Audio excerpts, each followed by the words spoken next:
오늘 우리는 연중 가장 은혜로운 사순절 첫째 주일을 맞이하고 있습니다.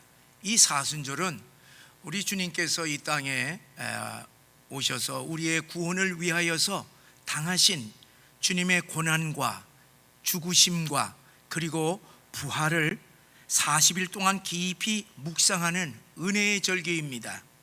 이 은혜의 절기에 우리 주님이 걸어가신 고난의 그 발자취를 묵상하시면서 우리 모두 주님의 크신 사랑과 은혜를 경험하는 놀라운 체험이 있으시기를 주의 이름으로 간절히 축원합니다. 사랑하는 여러분, 우리 하나님은 어떤 분이십니까? 고난 가운데 처해 있는 우리 하나님의 백성을 결코 그냥 버려두시는 하나님이 아니신 것을 분명히 하시기를 바랍니다. 고난 가운데 있는 우리 하나님의 백성들과 함께 하셔서 도우시고 보호하시고 힘을 주시고 그리고 또한 인도하시고 승리케 하시는 분이심을 분명히 믿으시기를 바랍니다. 우리가 코로나 이 시대를 맞이하여서 지난 1년을 되돌아보면은요, 여러분 어떤 생각이 납니까? 어떻게 지내왔습니까? 정말 기억하기조차도 싫을 정도로 매일 온갖 코로나 방역에 짓눌려 살아왔습니다. 미국의 질병관리 총책임자인 파우치에 의하면은 지난 12월에 백신 접종을 시작한 미국은 이제 올해 연말에 가서야 이 코로나 종식이 될 수 있을 것이다, 그렇게 예측하고 있습니다.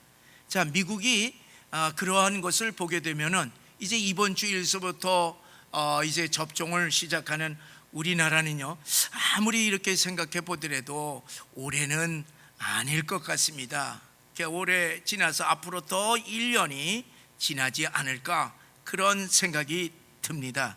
그저 희망이 있다면은 하루속히 우리나라에서 지금 임상 실험하고 있는 코로나 치료제가 나오기만을 기대할 뿐 다른 방법은 아무것도 없는 것 같습니다. 자, 만약 지난해처럼 앞으로 1년 동안 그대로 이렇게 간다고 될 것 같으면 가장 큰 문제는 무엇이겠습니까? 그것은요, 경제 문제입니다. 지난 1년간 정부가 재난지원금을 3차에 걸쳐서 지급을 했고 또 이제 4차 지원한다고 그러지 않습니까? 이제 정말로 필요한 대상자들에게 이렇게 집중적으로 지원한다면 얼마나 좋겠습니까? 근데 제 생각에는 2번 정도면은 아주 좋았을 것인데 더 준 것 같습니다. 만약에 앞으로도 1년간 계속 이렇게 퍼준다고 할 것 같으면 우리나라의 경제가 어떻게 될까 생각을 하면요, 앞이 캄캄해집니다. 자, 지금 우리 대기업들도 얼마나 어려워합니까? 그런데 지금 중소기업들과 자영업자들은요, 지금 완전히 이 치명적인 상태에 지금 빠져가고 있습니다.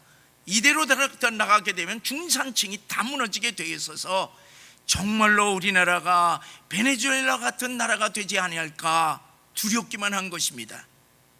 사랑하는 여러분, 코로나가 우리 인생을 근본적으로 위협하고 있는 것이 무엇이겠습니까?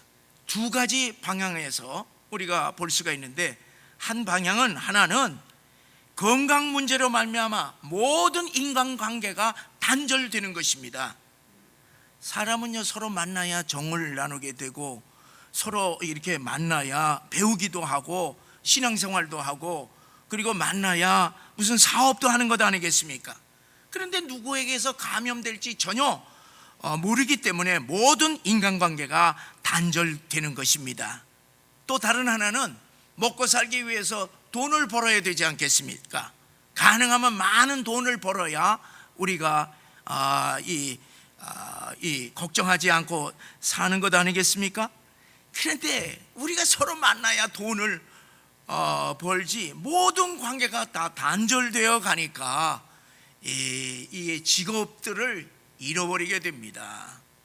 그리고 비즈니스 자체가 이루어질 수가 없습니다. 사람들은 이 관계와 이 돈을 통해서 편안하게 살 수 있는데 코로나가 모든 관계와 돈을 흔들고 있기 때문에 우리의 삶이 불안하고 흔들리고 있는 것입니다. 이 코로나 시대는 우리 개인이 아무리 열심히 노력한다 할지라도 할 수 있는 일이 별로 없다고 하는 것이 문제인 것입니다. 그래서 우리들은 이 코로나 시대를 우리 인생의 광야에 비유할 수가 있습니다. 여러분, 광야가 어떤 곳이에요?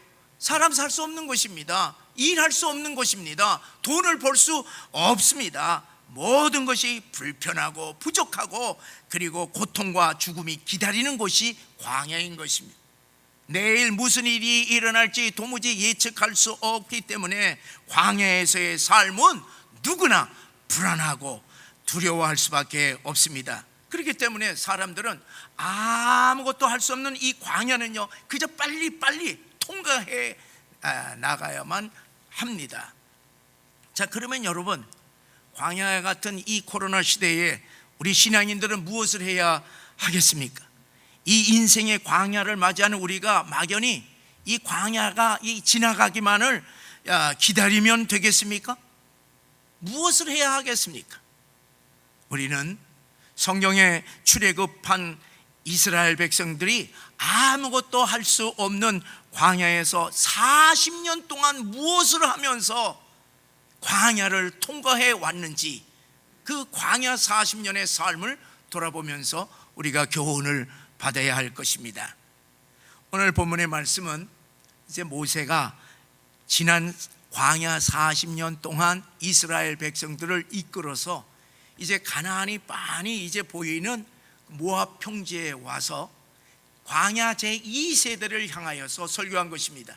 너희들이 가나안 땅에 들어가게 되면은 두 가지를 기억하면서 내가 네게 명령한 모든 하나님의 명령을 지키라, 그렇게 명령했습니다.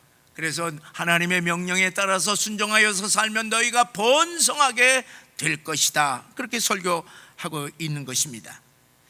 자, 우리 한번 2절의 말씀을 우리 함께 읽어보시겠습니다. 내 하나님 여호와께서 이 40년 동안에 내게 광야 길을 걷게 하신 것을 기억하라. 이는 너를 낮추시며 너를 시험하사 내 마음이 어떠한지 그 명령을 지키는지 지키지 않는지 알려 하심이라. 첫째 기억할 것은 하나님께서 40년 동안 광야 길을 걷게 하신 것을 기억하라는 것입니다.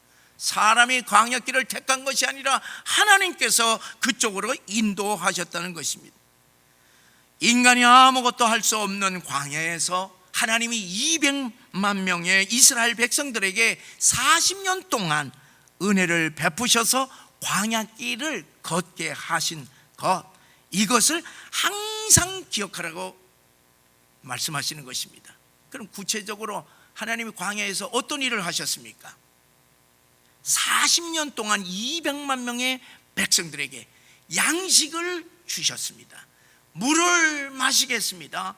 그리고 옷을 이제 입히시고 그리고 신을 신기셨던 것입니다. 게다가 낮에는 구름 기둥으로 이 사막의 태양볕을 가려주시고 밤에는 사막의 그 추위를 데워서 불기둥으로 데워서 이 추위를 막아주셨던 것입니다.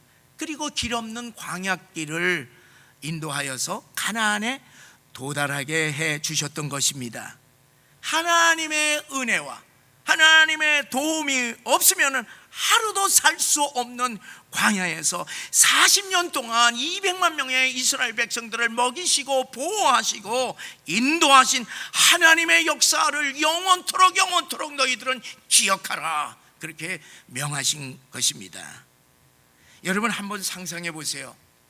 만약에 이 물질 문명이 최고로 발달된 오늘 이 시대에 전 세계에서 최대 강국인 이 미국과 같은 나라가 모든 국력을 다 동원을 한다고 해도 하나님께서 광야에서 이스라엘 백성들에게 행하신 일들을 할 수 있다고 여러분 생각하십니까? 여러분 생각해 보세요.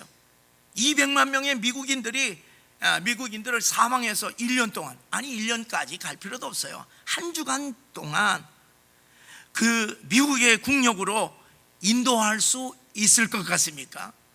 택도 없는 이야기입니다. 여러분 지난 1년 보세요. 미국을 포함하여서 세계 어느 나라도 코로나로부터 자국민을 보호한 나라가 어디 있습니까? 한 나라도 없습니다. 그런데 하나님 보세요.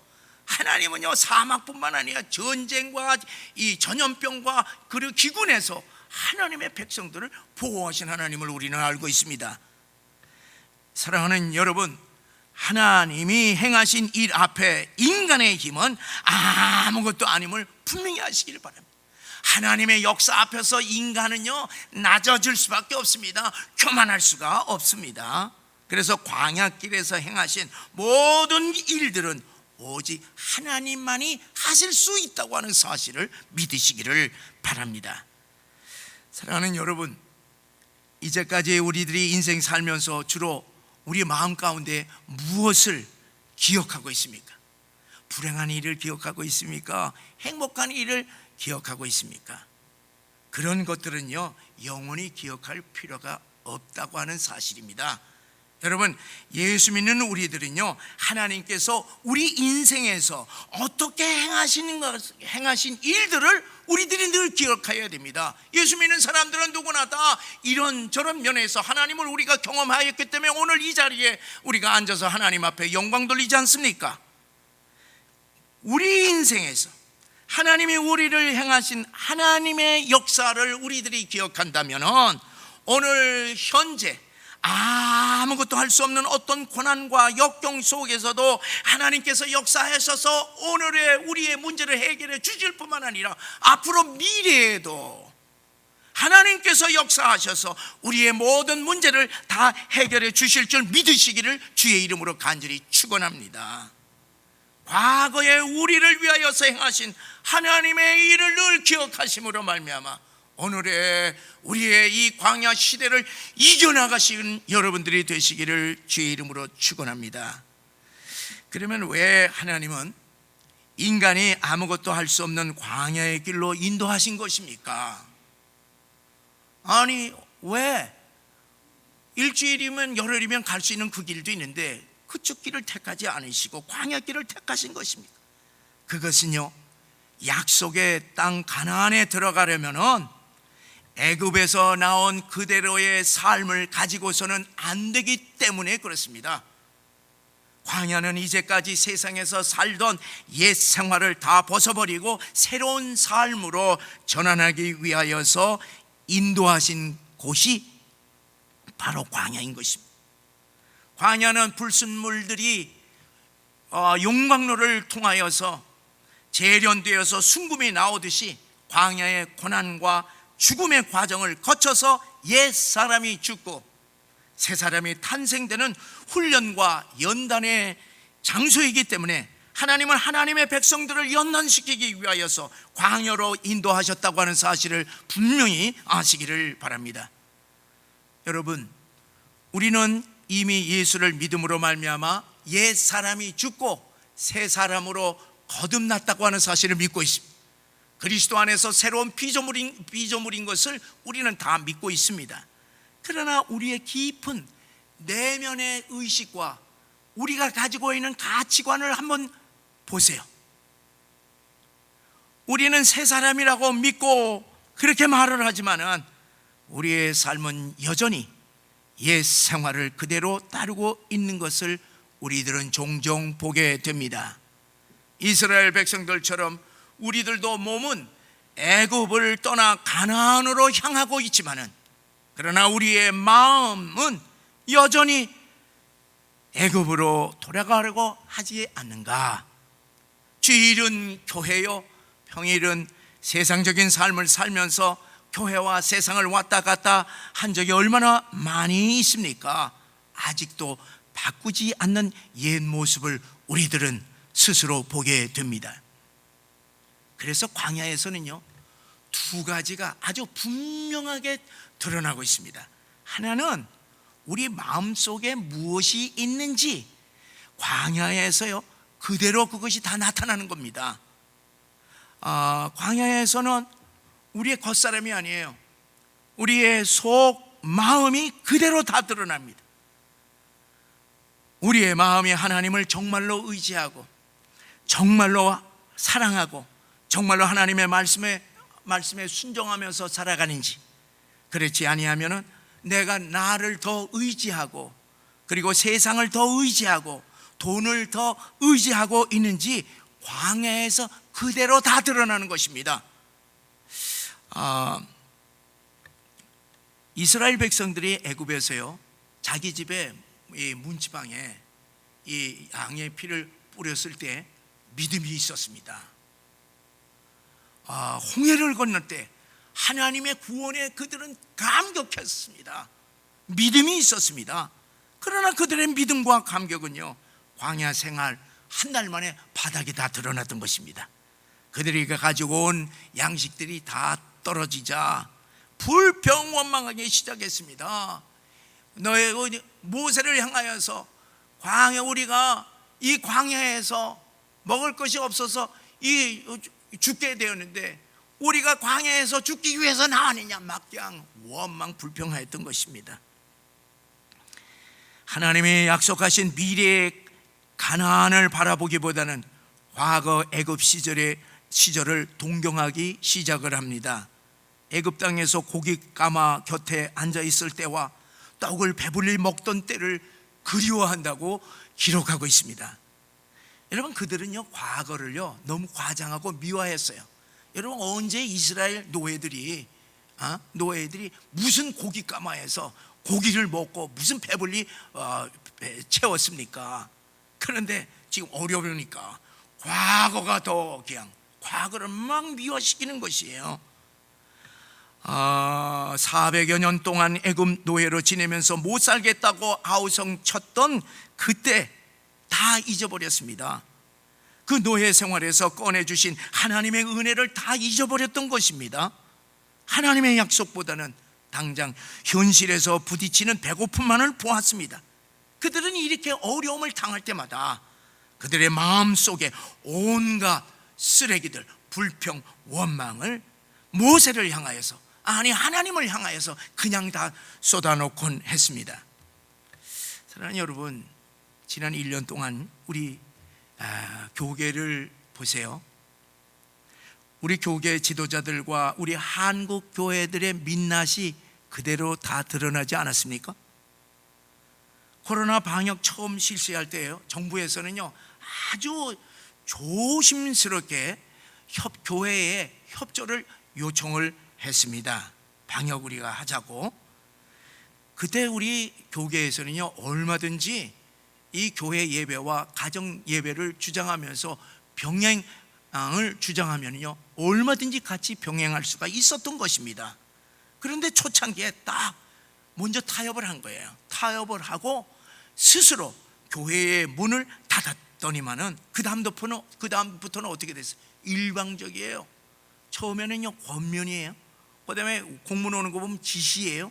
그 다음에는 뭐냐면 명령입니다. 그 다음에는 뭐냐면 이 벌금이에요. 그 다음에는 교회 폐쇄. 온갖 강압적인 명령이 내려왔습니다. 그것도 구청장 명령이에요. 무슨 대통령이나 국무총리도 아닙니다. 사랑하는 여러분, 우리 성도들은 어떻습니까? 지난 1년 동안 모든 성도들의 신앙의 모습들이 그대로 다 드러났습니다. 환난과 핍박 중에 성도는 신앙 지켰네, 성도의 신앙 따라서 죽도록 충성하겠네, 우리가 입으로 찬양을 합니다. 그리고 하나님은 주무시지도 아니하시고 졸지도 아니하시는 하나님, 지키시는 하나님, 눈동자처럼 지키시는 하나님, 우리들이 외우고 그리고 다 알고 있습니다. 그런데 하나님은 지켜줄 성도들이 교회에는 별로 없었던 것입니다. 그런데 1년이 지나서요 정부가 교회 예배에서 감염자가 거의 없었다, 그렇게 발표했던 것입니다. 결국은 한국 교회들과 목사들과 성도들이 다 결국 다 속은 것입니다. 누구를 더 의지하고 누구의 말을 듣다가 이런 한국 교회에 붕괴를 가져온 것입니까? 여러분, 통계에 의하면요 이 코로나가 다 종식이 되면은 교인의 20%는 교회 나오지 않겠다는 거예요. 그리고 20%는 이제는 가정 예배 드리겠다는 얘기입니다. 여러분 40%는 이미 교회 예배를 떠나버렸던 것입니다. 인생의 광야를 만나니 우리 한국 교회와 성도들의 실제 신앙의 모습이 그대로 다 드러난 것입니다. 또 다른 하나는 하나님의 마음이 무엇이 있는지 광야에서 그대로 다 드러난 것입니다. 하나님은 우리를 광야의 길을 걷게 하여서 고생을 시키면서 벌을 주시기 위하여서 광야로 인도하신 것이 결코 아니었습니다. 고난의 광야길에서 하나님의 백성들인 우리와 동행하시고 우리에게 말씀해 주시고 우리를 인도하시고 그리고 모든 것을 다 공급하시면서 하나님의 놀라운 기적을 일으키시면서 하나님 자기 자신을 나타내시는 하나님이심을 우리들에게 그대로 다 보여주신 것이었습니다. 우리 인간이 아무것도 할 수 없는 광야에서 모든 것을 다 공급해 주시는 하나님이심을 보여주시고 또한 그 하나님 앞에 우리 인간들이 겸손해지도록 가르쳐 주셨던 것입니다. 사랑하는 여러분, 광야는 겸손을 배우는 것입니다. 내 힘으로 아무것도 해결할 수 없기 때문에 그렇습니다. 겸손은 배고프면서 배우는 것입니다. 절망 가운데서 배우는 것입니다. 하나님은 농사를 지을 수 없는 광야에서 그들에게 만나로 먹이심으로 그들을 겸손하게 하셨던 것입니다. 매일매일 만나를 주심으로 말미암아 그 만나를 통하여서 하나님의 살아계심을 매일 보여주셨던 것입니다. 그러므로 광야는 오직 하나님만을 의지하지 아니하면 살 수 없는 겸손을 가르쳐 주신 신앙의 훈련장이었던 것입니다. 이 광야에서 뿐만 아니라 가나안에 들어가서 이 하나님을 기억하면서 항상 겸손하게 오직 하나님만을 섬기라, 그렇게 명령하시는 것입니다. 두 번째로 우리가 기억해야 할 것은 광야 40년 인생은 사람이 떡으로만 사는 것이 아니라 하나님의 입에서 나오는 모든 말씀으로 산다고 하는 사실을 기억하라 하는 것입니다. 우리 3절의 말씀을 우리 함께 읽어보시겠습니다. 너를 낮추시며 너를 줄이게 하시며 또 너도 알지 못하며 내 조상들도 알지 못하던 만나를 내게 먹이신 것은 사람이 떡으로만 사는 것이 아니요 여호와의 입에서 나오는 모든 말씀으로 사는 줄을 내가 알게 하려 하심이니라. 애굽의 옛 사람은 떡으로만 사는 인생이라면 광야의 새로운 인생은, 새로운 사람은 하나님의 말씀으로 사는 인생이라고 하는 사실을 깨우쳐 주시는 것이라는 말씀입니다. 여러분, 떡으로만 사는 세상의 인생에서 이제는 하나님의 말씀으로 사는 하나님의 백성으로 전환시키는 곳이 바로 광야 40년의 역사인 것을 기억하고, 이 광야뿐만 아니라 앞으로 영원토록 하나님의 백성들은 우리 인간이 농사 지어지 않는다 하더라도 하나님이 주시는 양식을 통하여서 얼마든지 먹고 산다고 하는 것을 교훈해 주시는 것입니다. 그러면 여러분, 오늘 인생의 광야에서 우리가 구체적으로 무엇을 해야 하겠습니까? 광야 이스라엘 백성들에게 하나님께서 내려주시는 이 만나를 기억하면서 우리들도 영적인 만나를 체험하시기를 주의 이름으로 간절히 축원합니다. 그래서 이 광야의 이 만나를 우리들이 깊이 묵상하면서 우리가 경험할 5가지 영적인 만나를 이번 사순절 기간 동안에 깊이 묵상하시면서 경험하시기를 간절히 바랍니다. 여러분, 첫째는요, 광야의 모든 궁핍에서 채워주시는 하나님이신 것을 믿고 어떠한 어려운 가운데서도 오직 하나님만을 바라보라고 하는 사실입니다. 여러분, 우리가 사람과의 관계는요, 이 코로나 시대에서 이루어질 수 없다 하더라도 하나님과의 관계는 얼마든지 이루어질 수 있습니다. 이 시대에는 하나님과 깊이 교제할 수 있는 영적인 기간이라고 하는 사실을 아시기를 바랍니다. 우리 주님도요, 광야 같은 세상에서 우리를 바라보고 우리들이 구해야 할 것을 마태복음 6장 31절에서 33절에 이렇게 말씀하셨습니다. 우리 함께 읽어보시겠습니다. 그러므로 염려하여 이르기를 무엇을 먹을까, 무엇을 마실까, 무엇을 입을까 하지 말라. 이는 다 이방인들이 구하는 것이라. 너의 하늘 하나님께서 아버지께서 이 모든 것이 너희에게 있어야 할 줄을 아시느니라. 그런즉 너희는 먼저 그의 나라와 그의 의를 구하라. 그리하면 이 모든 것을 너희에게 더하시리라. 이 코로나 시대에 먹고 마시고 입는 경제 문제 염려하지 말라는 말씀이,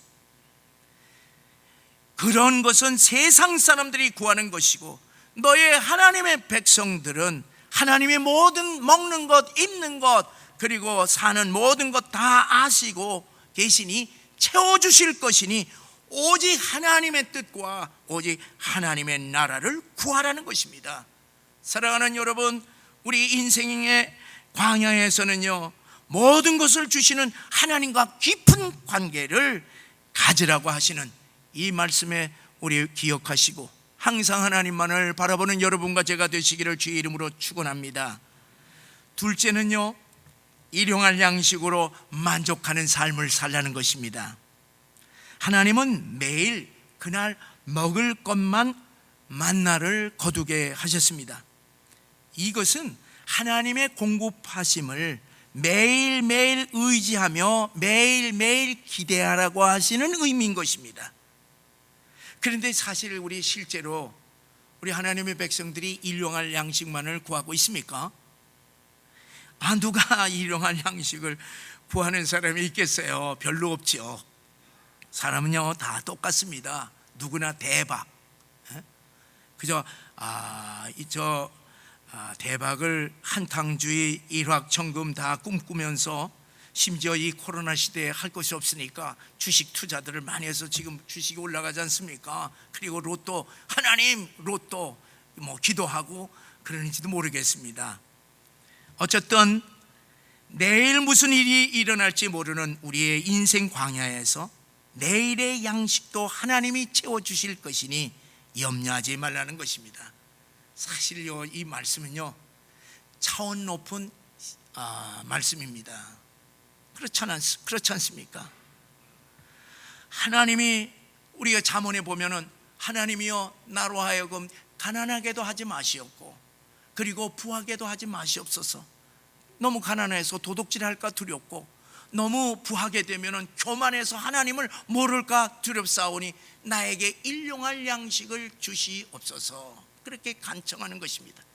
여러분, 사실요, 내일 무슨 일이 우리 인생에게 일어날지 모르기 때문에 실질적으로 우리들이 내일 오늘 많이 가짐으로 내일 편안한 그런 것이 아니라 오늘 우리들이 사는 이 자체, 오늘 우리들이 먹는 이 자체를 가지고 하나님께 감사할 수 있다고 할 것 같으면요, 우리는 코로나 시대가 아니라 어떤 광야에서도 우리는 하나님께 감사하며 살 수 있다고 하는 사실을 믿으시기를 바랍니다. 셋째로, 만나를 통하여서 안식일을 지키는 삶을 살도록 하셨습니다. 이스라엘 백성들은 광야 40년 동안 안식일 훈련을 받았어요. 그전에는 안식일이 없었습니다. 그런데 하나님께서 만나를 6일 동안 매일매일 가서 만나를 거둬들이게 하고 마지막 엿새 되는 날은 2배를 거두게 해서 제7일 안식일에는 이 만나를 거두지 말고 쉬면서 하나님께 예배하도록 그렇게 만들었던 것입니다. 그래서 제7일은 어떤 날이냐, 이 만나를 이렇게 거두는 것이 아니라 쉬면서 하나님께 영광 돌리는 안식일의 삶을 40년 동안 훈련을 시켰던 것입니다.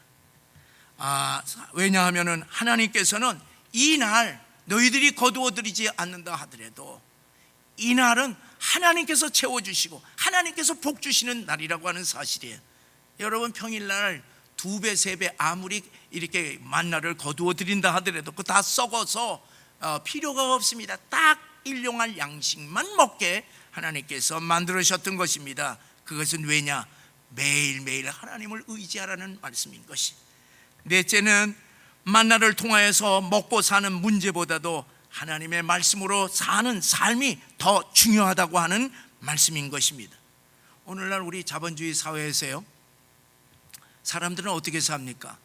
더 많이 돈을 벌어서 더 아주 좋은 물건을 소비하면서 사는 소비사회가 이 자본주의 사회가 아니겠습니까?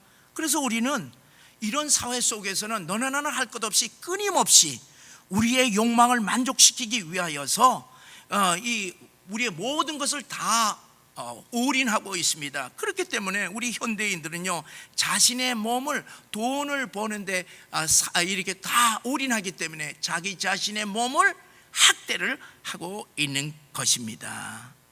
여러분, 예나 지금이나 더 많은 돈, 더 풍요를 추구하는 건 삶이 세상적인 삶인데, 이 삶은 무슨 삶이냐? 바로 바알 신앙이라고 하는 사실이에요. 만몬 신앙이라고 하는 사실입니다.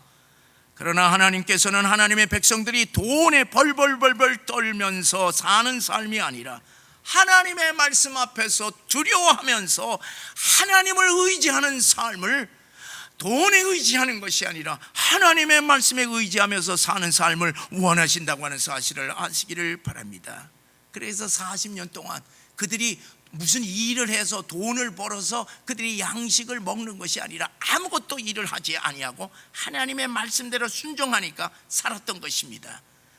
이 만나의 중요한 의미는 사람이, 하나님의 백성들은 하나님의 말씀을 듣지 아니하면 살 수 없다고 하는 사실을 우리들에게 가르쳐 주고 있습니다. 마지막 다섯 번째는요, 만나를 통하여서 생명의 떡이신 우리 예수님을 바라보게 하셨다고 하는 사실입니다. 우리 요한복음 6장 51절을 우리 함께 읽어보시겠습니다. 나는 하늘에서 내려온 살아있는 떡이니 사람이 이 떡을 먹으면 영생하리라. 내가 줄 떡은 곧 세상의 생명을 위한 내 살이니라 하시니라. 사랑하는 여러분, 예수님은 지금이나 영원토록 우리 모두가 누릴 수 있는 생명의 떡인 것을 분명히 기억하시기를 바랍니다. 하나님의 백성들에게 만나를 통하여 보여주기를 원하셨던 것은 바로 예수 그리스도였던 것입니다. 하나님은 만나가 우리의 진정한 양식이 아니라 예수 그리스도가 우리의 현 생명의 양식뿐만 아니라 영원한 양식인 것을 우리들에게 말씀해 주시는 것입니다. 그러므로 여러분, 이 광야에서 만나를 통하여 이스라엘 백성을 훈련하신 하나님은 오늘 인생의 광야길을 걷고 있는 우리들에게 예수 그리스도 만나이신, 진정한 만나이신 예수 그리스도 한 분만으로 만족하면서 주님의 길을 묵묵히 걸어가기를 원하신다고 하는 사실을 아시기를 바랍니다.